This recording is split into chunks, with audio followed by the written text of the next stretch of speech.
Paz do Senhor, meus irmãos. Aqui quem vos fala é a missionária Amanda Fernandes. E hoje eu venho te convidar para uma série bíblica de 5 dias no livro de Jonas. Tá bom? Eu creio que vai te abençoar muito, que Deus vai falar muito com você e que com certeza vai ser uma palavra de direção, capaz de mudar todo o rumo da sua história. Vamos lá? O texto que vamos ater está no livro de Jonas, capítulo 1, versículo 2. É um dos 12 profetas menores, não por inferioridade, mas pelo volume das suas profecias. Jonas, Naum e Obadias compõem o grupo dos profetas estranhos. Jonas, traduzido do hebraico, significa pomba. Esse livro, ele tem uma particularidade muito interessante. Diferente dos outros livros proféticos, ele não é direcionado para a nação de Israel, mas sim para os ninivitas. Então já podemos entender uma mensagem oculta nesse livro. Que mensagem é essa, Amanda? Eu te respondo. Ele mostra que Deus é o Deus dos israelitas, mas também dos gentios. Deus esse que se importa com os gentios, a ponto de enviar um profeta para entregar uma mensagem para eles. E Jonas também é considerado o livro missionário. Jonas era galileu de Gafe, perto de Nazaré, e ele começou seu ministério após o profeta Eliseu. Entenda, Jonas era um profeta estrangeiro. Os profetas eram considerados boca de Deus. O texto no seu verso 1 fala, e veio a... Eu ainda vejo no verso 1 dizendo, filho de Amitai. Quando eu pesquiso o significado de Amitai, eu entendo que Amitai significa verdade, verdadeira. Então, em outras palavras, eu posso imaginar que Jonas vivia em um contexto onde a verdade era valorizada, onde os princípios do Senhor eram respeitados, onde tudo apontava para se fazer o certo. Em outras palavras, eu posso falar que Jonas era duplamente filho da verdade, porque o seu pai vivia a verdade, eu posso entender no texto, e ele era servo do Altíssimo, que cobra dos seus servos verdade, princípio. Posso dizer que, mesmo vivendo em um contexto de verdade, eu começo a observar até o verso 3 que Jonas decide viver em verdade. Vamos lá, verso 2 diz, levanta-te, vai à grande cidade de Nínive e clama contra ela, porque a sua malícia subiu até mim. Nesse verso há 3 ordens. Levanta-te, vai, clama. Pesquisando no original, eu descobri que levanta-te, levantar significa erguer, eu anotei aqui, mudar a posição familiar, adotar a postura de prontidão para algo. Então Deus estava falando com Jonas, levanta-te. E Deus está falando para você hoje, Jonas de Deus, é tempo de se levantar. É tempo de sair da zona de conforto, porque é bem verdade que durante muitos anos o teu Deus te deixou em um ambiente que te ensinou, que te instruiu, que te alimentou, que te estruturou, que te ensinou, mas Jonas de Deus, a ordem de Deus hoje é, levanta-te, vai, clama, levanta-te, vai, clama, levantar, posicionar, sair da zona de conforto, se erguer.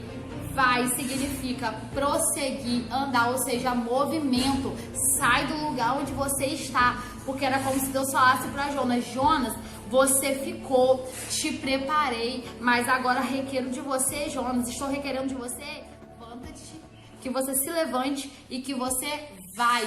É necessário um movimento, Jonas, para o teu ministério. É necessário sair da zona de conforto. É necessário começar a colocar em prática o que eu te dei.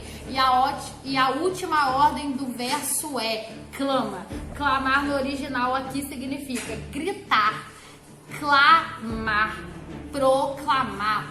Era como se Deus estivesse falando para Jonas: te ensinei, te estruturei, coloquei pessoas para cuidar de você, para te ensinar a lei. Mas Jonas, não é para ficar aí nesse comodismo a vida inteira. Jonas, é tempo de romper com a zona de conforto. Jonas, é tempo de se levantar.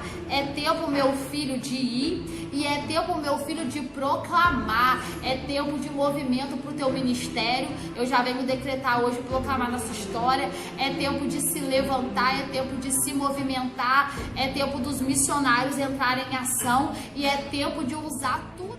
Nínive representava o auge do orgulho. Eu anotei aqui. Auge da prosperidade. Era a capital do Império Assírio.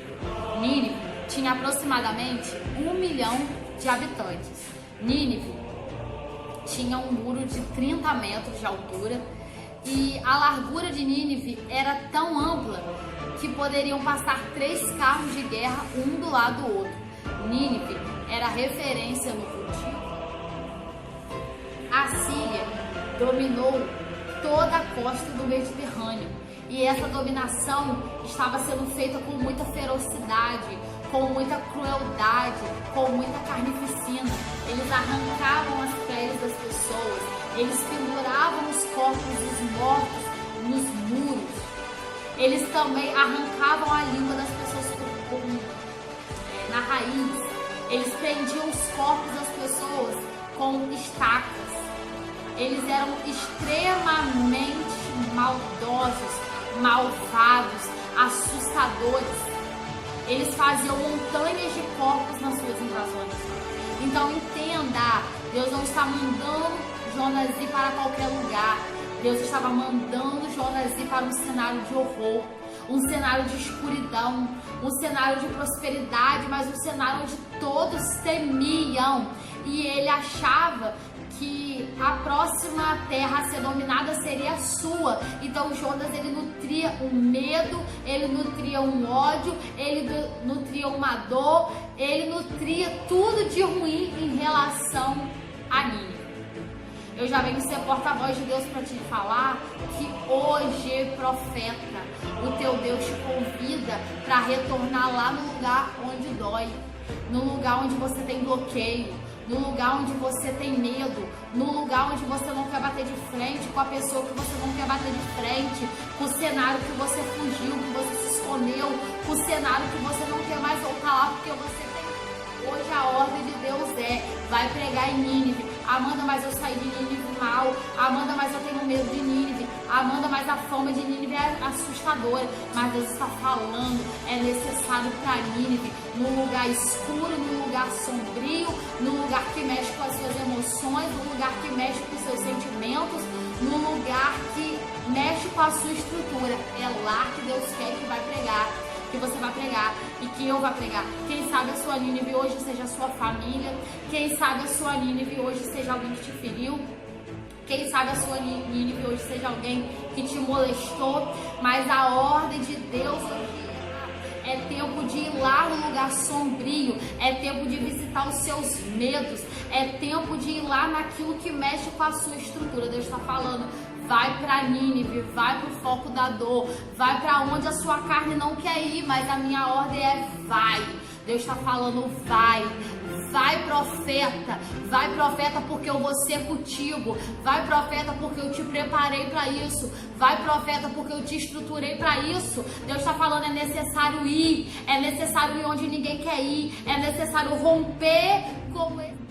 Quando olhamos para a Bíblia, podemos imaginar talvez 3 motivos nas quais Jonas não queria ir para Nínive. Primeiro motivo, ele sabia que Deus era misericordioso, ele sabia que Deus era compassivo e ele sabia que Deus poderia perdoar os pecados de Nínive e ele não queria passar como falso profeta. Outra resposta que eu poderia dar a essa fuga de Jonas de Nínive era o seu patriotismo exagerado. Ele amava tanto a sua terra, ele queria tanto o crescimento da sua terra e ele queria tanto a proteção do seu povo que ele não queria ir para Nínive. O terceiro motivo era por causa da fama, por causa do horror da Síria. Eu venho ser porta-voz do Eterno para te entregar 3 recados com base nesse medo de Jonas. O primeiro recado é: profeta, é tempo de obedecer muito mais do que se preocupar com a sua moral de profeta, porque Jonas poderia olhar e falar: eu não vou, porque o meu ministério vai ficar em risco. Eu não vou porque Deus pode voltar atrás e eu fico como falso profeta. Deus está falando, independente de como as pessoas vão te olhar, independente de ficar em xeque ou não, aquilo que você entregou vai entregar. A ordem de Deus hoje para Jonas é: entrega, entrega, entrega, entrega, entrega. É tempo, profeta, de se preocupar menos com você e mais com a mensagem. É tempo, profeta, de velar mais pelo que Deus está mandando do que o que vão falar sobre você. Deus está falando, é tempo de romper Jonas. Hoje eu te trouxe aqui nesse vídeo para te fazer romper com os teus medos, com os teus bloqueios, com as tuas dores. Outro segundo ponto que Jonas precisava romper. Primeiro, romper Jonas com o seu egoísmo, com a sua visão exagerada sobre si mesmo. Segundo ponto que Jonas precisava romper. Jonas precisava romper com o medo que ele tinha da Síria. E hoje Deus está te convidando a romper com os seus medos, romper com suas dores, romper com aquilo que te assusta, aquilo que te assombra, aquilo que te persegue, aquilo que você não consegue se libertar. É tempo, profeta, de romper. É tempo, profeta, de se libertar. É tempo, profeta, de romper com o teu patriotismo exagerado. Deus está falando o terceiro ponto que você vai romper hoje, meu filho, minha filha, é com o amor exagerado que você tem pelo seu namorado, é com o amor exagerado que você tem pelo seu cônjuge, é pelo amor exagerado que você tem pela tua família e até pelo amor exagerado que você tem pelo povo de Deus, pela sua igreja, pelos seus irmãos na fé. Então Deus está falando, eu não sei, Jonas, se o que está te causando medo de ir para Nínive é os seus bloqueios com Nínive, o seu orgulho e o seu amor por si mesmo, ou se é o seu amor pelos que estão ao seu lado. Mas Deus está falando, é tempo de romper, é tempo de romper, é tempo de romper, é tempo de romper, Jonas, com aquilo que te prende.